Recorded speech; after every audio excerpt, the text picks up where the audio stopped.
History class gave you a medieval theme park. Horned Vikings, tin can knights, bucketed streets, dark ages, and darker brains. Tonight we pull the safety bar off those myths. No chants, no candles, just 40 culture-level lies getting audited with humor, receipts, and a little righteous chaos. 1. Let's get one thing straight. The only horns a Viking was ever interested in were the ones he was drinking mead out of. The iconic image of a brawny Norseman charging into battle with a horned helmet is a complete theatrical fabrication. Thank Richard Wagner's 1876 opera, Der Ring des Nibelungen, for this piece of historical malpractice. His costume designer thought it looked menacing, and the image stuck like glue. In reality, a Viking warrior would have looked at a horned helmet and laughed. It's a terrible design for combat. It's just begging to get snagged on a branch, or even worse, catch an opponent's sword and have your head wrenched clean off. Real Viking helmets were simple, practical bowls or conical shapes designed to deflect blows, not invite them. 2. Picture this.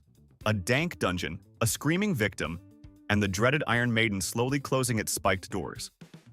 It's a perfect piece of medieval horror machinery, right? Except it's a total fraud. The Iron Maiden is a later myth popularized in the 18th and 19th centuries as a museum spectacle, not a medieval device. Medieval torture existed, and it was genuinely horrific. They were brutally creative with pliers, fire, and stretching racks, but their methods were not like something out of a comic book. This particular device is just a later generation's creepy fan fiction about how much more barbaric their ancestors supposedly were. 3. Of all the bizarre fantasies projected onto the Middle Ages, the chastity belt might be the kinkiest and most persistent. We picture knights locking up their wives in these terrifying metal contraptions before riding off to the Crusades. The truth? These devices are almost entirely a product of 19th century Victorian anxiety and bad historical fan fiction. There is virtually no credible evidence they existed in the medieval period. Think about the practicalities for a second.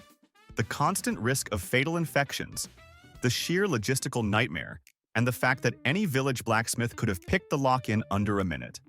The medieval chastity belts you see in museums are later creations, serving more as a symbol of Victorian fears about female sexuality than as a genuine historical artifact.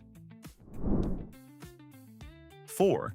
It's a staple of historical fiction, the evil feudal lord invoking Droit du Seigneur. The so-called right of the first knight has no credible medieval legal basis. Later writers exaggerated it to criticize feudalism. While lords certainly held immense power and could be monstrously abusive, there's zero credible evidence of this specific right ever being a legally recognized practice. It was a powerful story used to paint the feudal system as utterly tyrannical, a narrative that got way out of hand and ended up in our history books. 5. The average life expectancy in the Middle Ages was a grim 30 years, so everyone was a decrepit, toothless old fossil by 35, right? Wrong. That number is a statistical lie. A mathematical ghost created by one devastating factor: incredibly high infant mortality. When a huge portion of the population dies before their first birthday, it catastrophically drags down the average. Think of it this way. If one person dies at birth and another lives to be 70, their average life expectancy is 35. Does that mean 35 is old age? No. If you survived the gauntlet of childhood diseases and made it to adulthood in the medieval period, you had a very reasonable chance of living into your 50s, 60s, or even older. 6. The belief that people in the Middle Ages thought the Earth was flat is one of the most insulting and pervasive lies in history. It's a foundational piece of the Dark Ages slander. In reality, any educated person from the time of the ancient Greeks onward knew the Earth was a sphere. They could observe it in the curved shadow of the Earth on the Moon during an eclipse, and the way ships disappeared hull first over the horizon. The famous debate Christopher Columbus had wasn't about the planet's shape, but its size. The scholars he argued with were correct. They knew the Earth was much larger than Columbus calculated. He was the one who was bad at math, stubbornly insisting he could reach Asia by sailing west and accidentally bumping into a continent they didn't know was there. 7. You've heard it 1,000 times. Medieval cooks drowned rotten meat in spices to hide the rot. That's not just wrong, it's economically absurd. Pepper, cloves, and nutmeg were luxury imports worth a fortune. Nobody torched money to rescue spoiled food. Spices signaled status and taste, not desperation. Households salted, smoked, dried, and cooked meat fresh. Spices layered flavor and flexed wealth. Using rare pepper to mask rancid beef is like buying a sports car to use as a trash can. A great way to prove you're rich in bad decisions. 8. Forget the shining armor and noble vows for a second. While chivalry was a nice idea in poetry, knights were professional fighters. In peacetime, some engaged in coercive private war and rough tournaments, which could harm locals, far from the polished chivalric ideal. A bored knight with a sword, a horse, and a massive sense of entitlement was a menace. They were the local lord's muscle, and their loyalty was often to the highest bidder, not to some lofty ideal of justice. The romantic, honorable knight is largely a literary invention, polished and perfected long after the real ones had stopped menacing the countryside. 9. The notion that a knight in full-plate armor was as helpless as an overturned beetle is a cinematic trope that refuses to die. We see it constantly. A knight is knocked over and then just lies there, flailing pathetically until someone stabs him through a visor. This is profoundly stupid.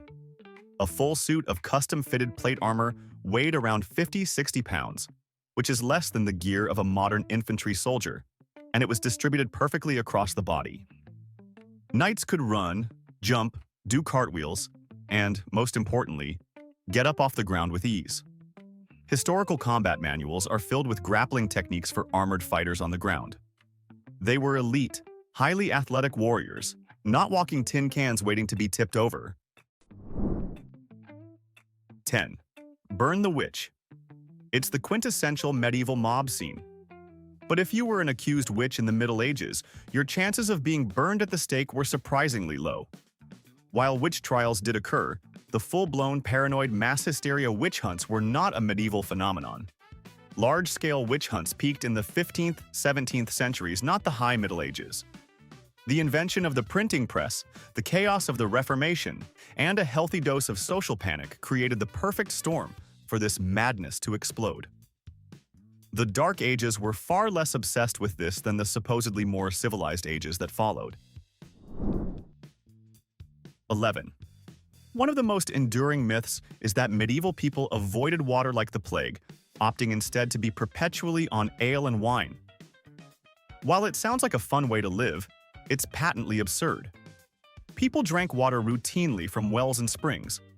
They were perfectly aware of the difference between a clean water source and a stagnant ditch. Ale was common for calories and safety in towns, but not a 24/7 substitute. A society where everyone is constantly half drunk wouldn't build Gothic cathedrals. It would struggle to build a decent fence. 12. The phrase Dark Ages is perhaps the greatest piece of historical slander ever conceived. Coined by Renaissance scholars who were a bit too in love with themselves and their Roman predecessors, it paints the entire medieval period as a 1,000-year intellectual black hole. This is nonsense. While the early centuries after Rome's collapse were tumultuous, they were far from dark. This was the era that saw the invention of the heavy plow, the horse collar that revolutionized agriculture, the blast furnace, and mechanical clocks. It gave us universities, Gothic architecture, and groundbreaking work in optics and philosophy. It wasn't an age of ignorance. It was an age of synthesis and innovation, just one that didn't slavishly copy the classical world. 13. Imagine a grand medieval feast laid out in a movie. Tables groaning under the weight of roasted turkeys, baked potatoes, and juicy red tomatoes in every sauce. It looks delicious.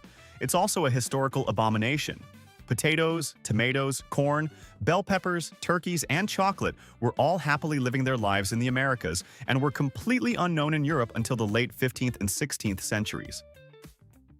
A real medieval feast would have featured game like swan or peacock, bread, cheese, and vegetables like cabbage, leeks, and onions. It was flavorful, but it certainly didn't have the New World variety we take for granted. So every time you see a knight in a film munching on a potato, you're watching a culinary time traveler. 14. Hollywood loves to show people casually flinging the contents of their chamber pots out the window onto the heads of unlucky passersby. While it probably happened on rare occasion, it was by no means standard practice.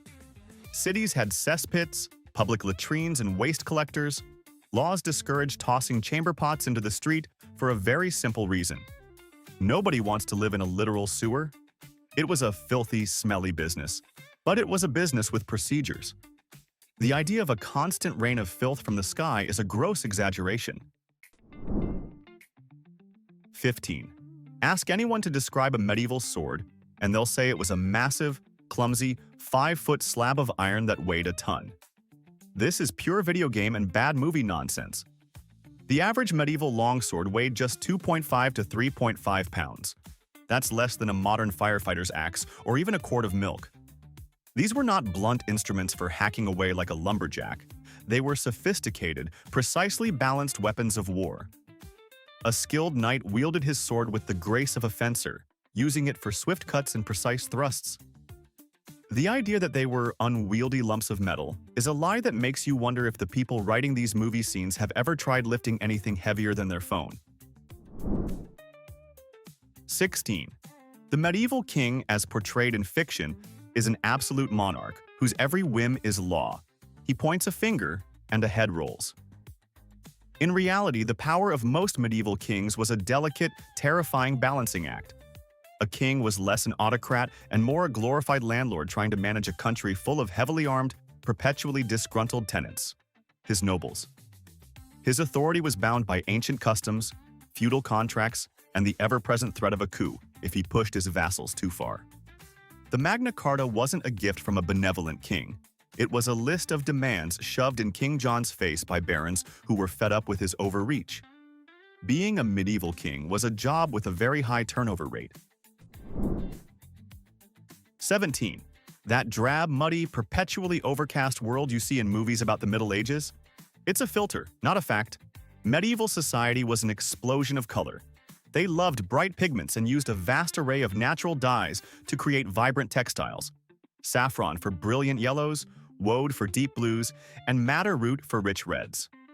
Sure, a poor peasant's wardrobe might be dominated by earth tones, but even they would add colorful trim to their tunics. The nobility and wealthy merchants, meanwhile, dressed in a riot of colors to show off their status. Churches were not gray stone boxes. They were painted inside and out with dazzling murals. The Middle Ages weren't a monochrome dirge. They were loud, bold, and unapologetically colorful. 18. If you want to insult a medieval knight, don't question his valor, just hand him a fork. The fork did exist, but for centuries it was viewed with suspicion. In many regions, the fork was viewed as foreign or fussy. Some clerics criticized it as needless luxury. Hands and knives remained standard for centuries. For the main course, it was spoons, a trusty knife, and a highly codified system of eating with one's fingers. Using a fork at a feast would be the modern equivalent of wearing Google Glass to a funeral, unnecessarily complicated and a bit weird. 19. Let's settle a debate that rages in the nerdier corners of the internet. The catapult, that giant spoon that flings rocks, is not the king of medieval siege warfare. That title belongs to its bigger, smarter, and infinitely more terrifying cousin, the trebuchet. A catapult uses tension from twisted ropes to launch a projectile. It's good, but it has its limits. A trebuchet, on the other hand, is a counterweight engine. It uses the immense power of gravity acting on a massive weight, often weighing several tons, to swing a long arm and hurl projectiles of several hundred pounds over enormous distances with devastating accuracy. Bringing a catapult to a trebuchet fight was a very good way to have your castle dismantled piece by piece. 20. The Black Death conjures images of a single, unstoppable wave of plague that swept across Europe and then vanished. The reality was more complex and persistent. After the devastating pandemic of 1347 to 1351, plague recurred in waves for centuries, shaping demographics and institutions. It became a known, if terrifying, feature of life, with major outbreaks flaring up well into the 18th century. The first wave wasn't a singular event that ended. It was the beginning of a long and grim relationship with a devastating disease. 21. The idea that almost everyone in the Middle Ages was illiterate is a cornerstone of the Dark Ages myth. While literacy rates were obviously lower than today, the written word was far from extinct. Beyond the clergy, who preserved and copied texts, literacy was essential for merchants tracking accounts, nobles managing estates, and lawyers interpreting the law. By the later Middle Ages, literacy was expanding rapidly, especially in cities. Many people who couldn't write their own name could still read, at least on a basic level. The world wasn't divided into monks who could write and a sea of ignorant peasants who couldn't. It was a society with varying degrees of literacy, and its importance was growing steadily. 22. Forsooth, my liege, hither came a knave. This is not how people in the Middle Ages talked. This is how Shakespeare wrote, centuries later, in what is known as early modern English. To a modern ear, Middle English would sound like an incomprehensible linguistic car crash between German, French, and a mouthful of rocks. The grammar was different, the vocabulary was alien, and the pronunciation would be utterly baffling. Chaucer's Canterbury Tales is a famous example. It's technically English, but you need a glossary and a university degree to make sense of it. So, any movie character speaking in these and thous is not being historical. They're just performing bad theater. 23. Peasants grinding 7 days straight? Not quite. The medieval calendar was dense with Sundays and church feast days that punctuated the year with mandated rest, markets, and celebration.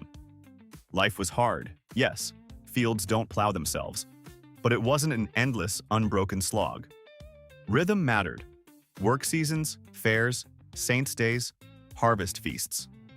Compared to a modern 9 to 5, it's apples and catapults, but the point stands. The year breathed, and communities paused together, by law and by custom.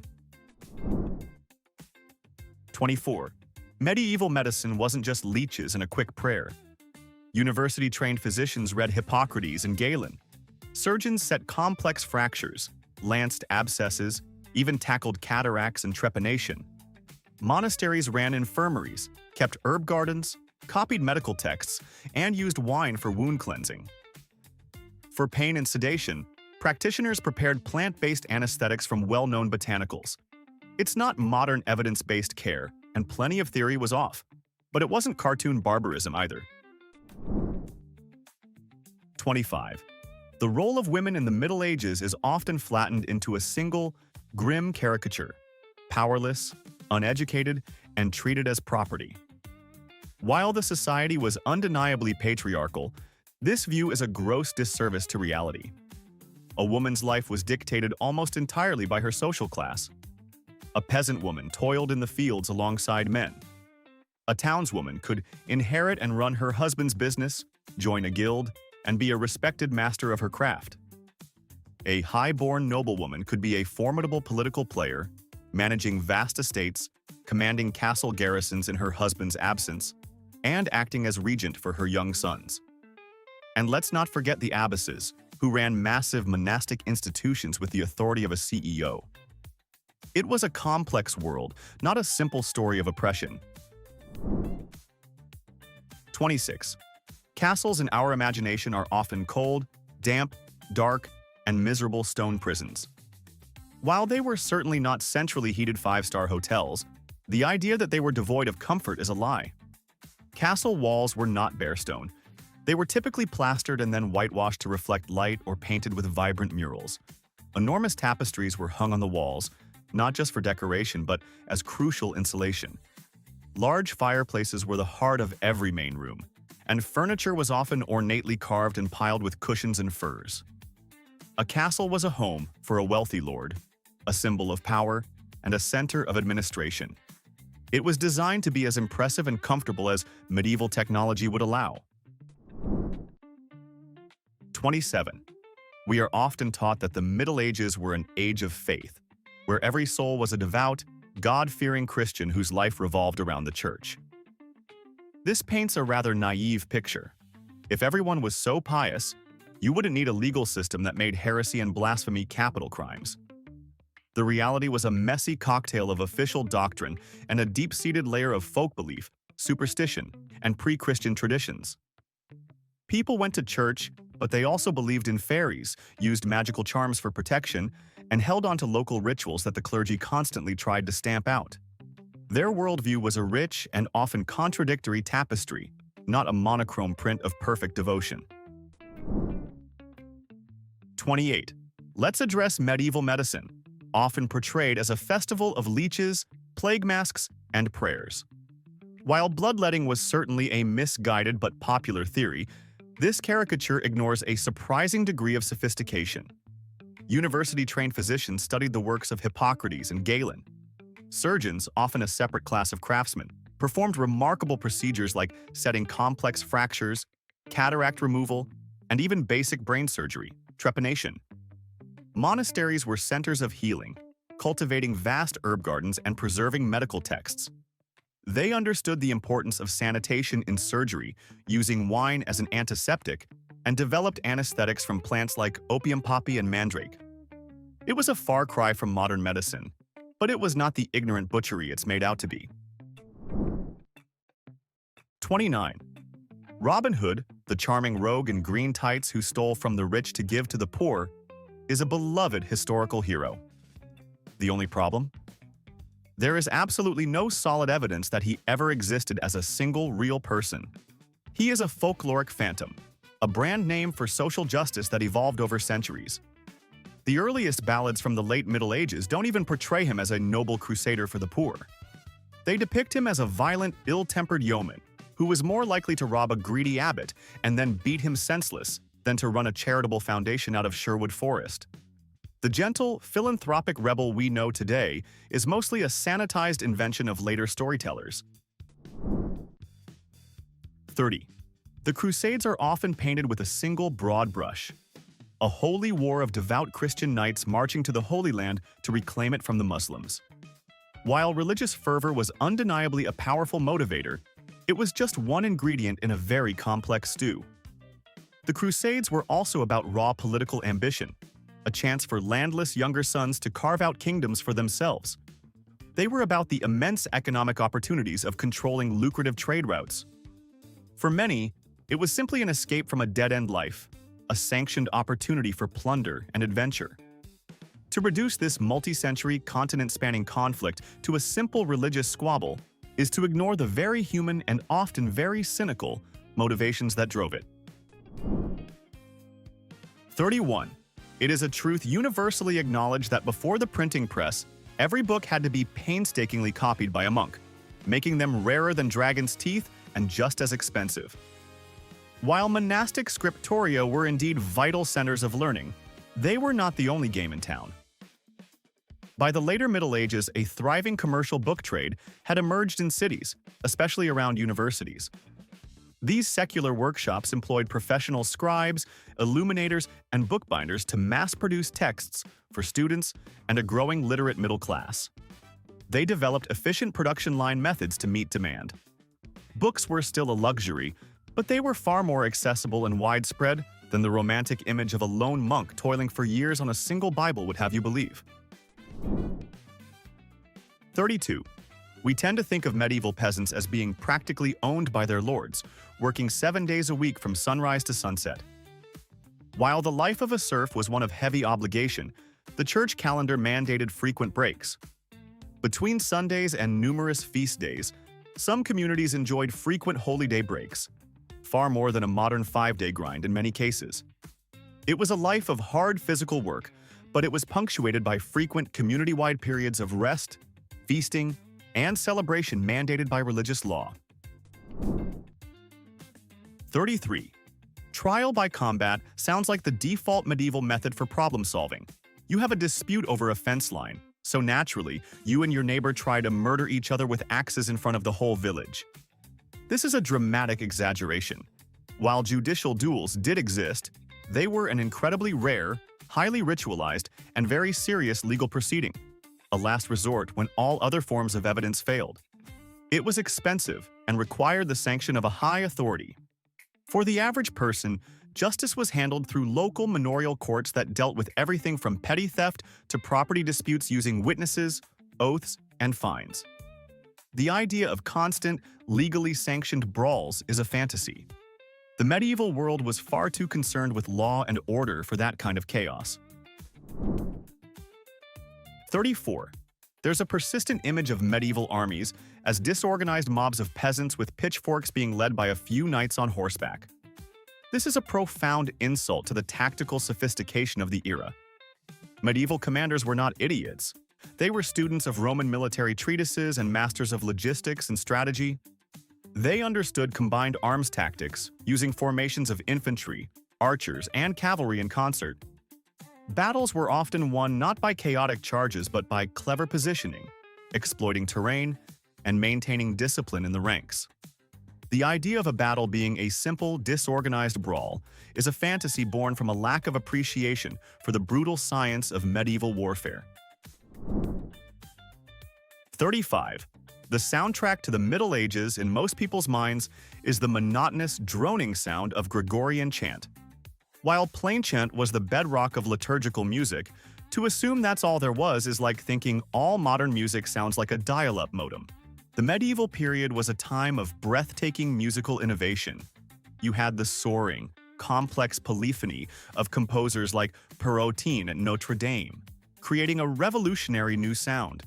You had the mystical and hauntingly beautiful compositions of Hildegard von Bingen.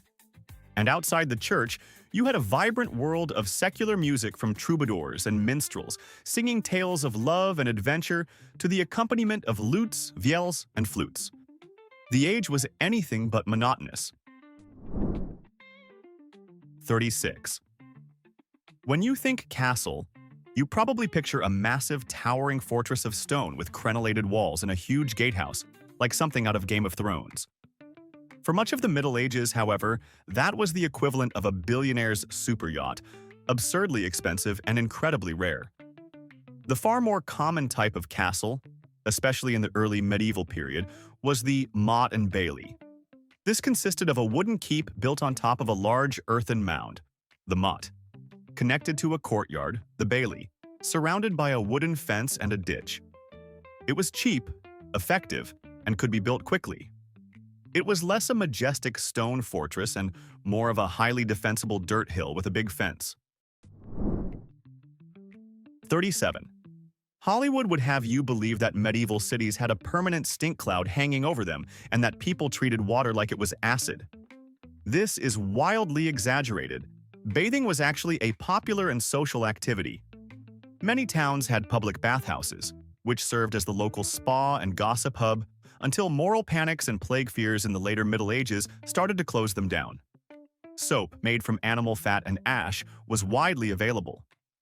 While their standards of hygiene weren't ours, they didn't have antibacterial everything. They certainly valued cleanliness. A person from the Middle Ages might be more disgusted by the synthetic chemical smell of our modern shampoos than we are by their lack of it. 38. Here's a clever-sounding fact you've probably heard. Castle spiral staircases were always built clockwise to give a right-handed defender the advantage, freeing his sword arm while hindering the attacker coming up. It's a neat story, but it falls apart under the slightest scrutiny. For one, a significant number of castle staircases spiral the other way.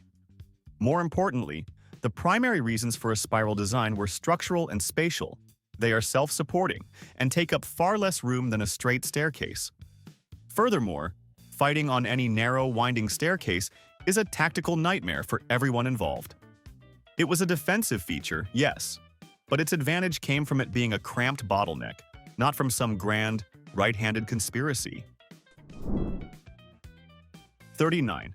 The Gothic cathedral, with its soaring vaults and delicate tracery, seems like an almost miraculous feat of engineering, a triumph of faith over physics. But the master masons who built them were not just inspired artists. They were brilliant, practical engineers who understood structural forces with an almost intuitive genius. They used sophisticated geometric principles, scale models, and a deep understanding of materials to push the boundaries of what was possible. Features like flying buttresses weren't just decorative, they were a revolutionary load-bearing technology. These cathedrals weren't built on prayer alone. They were built on centuries of accumulated knowledge, trial, and a whole lot of very advanced math. 40. Finally, the idea that medieval people lived in a world without laws, where might always made right, is perhaps the most pervasive lie of all.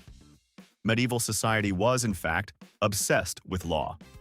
It was a world of intricate legal codes, from royal decrees and church canon law to the local customs of a manor and the specific regulations of a merchant guild.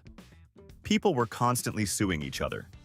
Courts were a central part of life, and an entire professional class of lawyers and clerks existed to navigate the labyrinthine legal systems. They may not have had our modern concept of justice, but to suggest they lived in a lawless chaos is to ignore the very foundation upon which their society was built.